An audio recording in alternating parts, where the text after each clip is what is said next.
fuel filter, so I went ahead and replaced that, but the old one didn't look bad. The part I replaced is that little guy right there on the back of the fuel pump. So I'm going to clear out the check engine code and fire it up and see what happens. I did check the fuel filter for fuel. I am getting fuel. I don't know if it's quite enough fuel, so it could still be a lift pump issue. Hopefully, because I can upgrade the fuel to like a fast aftermarket kind, not external, something better than just throwing the factory in at twice what it would cost you to put something aftermarket when you have time to schedule it. But either way, we'll see how it goes.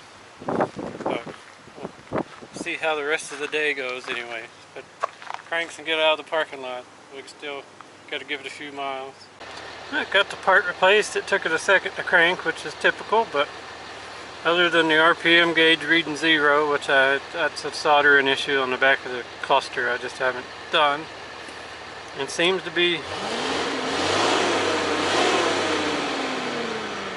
doing just fine, so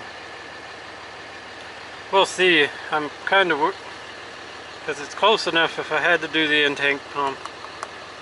That's the ideal tank full of gas, but I'm about to go put some diesel in it. If it'll do alright I'm going to try to find a diesel a couple miles up the interstate. And if it'll do alright to there, I'll go ahead and put some fuel in it.